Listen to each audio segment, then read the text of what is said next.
উদ্দেশ্য, বৈশিষ্ট্য, কার্যাবলী, সুবিধা। উদ্দেশ্য, বৈশিষ্ট্য, কার্যাবলী, সুবিধা। মূলত শব্দ হচ্ছে বৈশিষ্ট্য। বৈশিষ্ট্য মানে কি? এক বা একাধিক শব্দ যেটা দিয়ে কোনো কিছুকে চেনা যায়। সংজ্ঞা কি ছিল? এক বা একাধিক বাক্য। সংজ্ঞা ছিল এক বা একাধিক বাক্য। আর বৈশিষ্ট্য হচ্ছে এক বা একাধিক শব্দ যেটা দিয়ে কোনো কিছুকে চেনা যায়। দেখবে বৈশিষ্ট্যে কিছু পয়েন্ট থাকে না? যেমন ব্যাংকের একটা বৈশিষ্ট্য হচ্ছে সে মুনাফা অর্জন করে। ব্যাংকের আরেকটা বৈশিষ্ট্য কি? সে আমানত গ্রহণ করে। মানে ব্যাংকের সাথে রিলেটেড এমন যে কোনো সংক্ষিপ্ত শব্দ, এক দুই শব্দের মধ্যে ওয়ার্ড থাকে না? ওয়ার্ড ইংরেজিতে বলে বেশি চিনি। ওয়ার্ড, এক বা একাধিক ওয়ার্ড যেগুলো দিয়ে কোনো কিছু চেনা যায়, ব্যাংকের সাথে পরিচিত হয়, ব্যাংকের সাথে রিলেট করে, কানেক্ট করে এমন যে কোনো এক বা একাধিক শব্দ। বৈশিষ্ট্যের ক্ষেত্রে আবার বিশাল বাক্য লেখা যাবে না, কিন্তু এক বা একাধিক ওয়ার্ড শব্দ পরে আবার ব্যাখ্যা করতে হয়, পেজ যাতে বেশি লিখতে পারি, যাতে নাম্বার বেশি পাই। আর বইয়ে এতগুলি শব্দ লিখছি যাতে বই বেশি বড় হয় আর বেশি টাকা পয়সা কামাই করতে পারে, আর কিছুই না। Very simple. অনেক কিছু আছে বইয়ের মধ্যে যেগুলো দরকার নাই, বা বারবার লিখছে যাতে তারা বইটা একটু মোটা হয় আর বেশি টাকা কামাই করতে পারে, আর কিছুই না। আদারওয়াইজ চাইলে বইগুলো আরো ছোট করতে পারতো। আচ্ছা, এবার শোনো, বৈশিষ্ট্য মানে হচ্ছে এক বা একাধিক শব্দ। বৈশিষ্ট্য মানে হচ্ছে এক বা একাধিক শব্দ যেইগুলো দিয়ে কোনো কিছুকে চেনা যায়। আচ্ছা, মুনাফা অর্জন। আচ্ছা, ব্যাংক কি মুনাফা অর্জন করে না? শালার প্রধান উদ্দেশ্যই কি? মুনাফা অর্জন। তো যেটা বৈশিষ্ট্য সেটাই কি?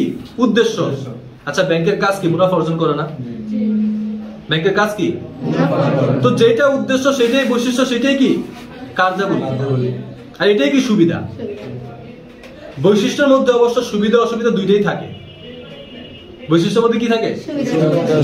যেমন আমি পিটাই,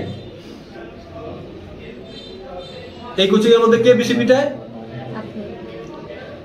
তোমাদের যখন জিজ্ঞাসা করবে, যেমন ধরো কে অ্যাকাউন্টিং পড়ায়, কে ফিনান্স পড়ায়, আমাদের একটা টিচার আছে সে অ্যাকাউন্টিং পড়ায়।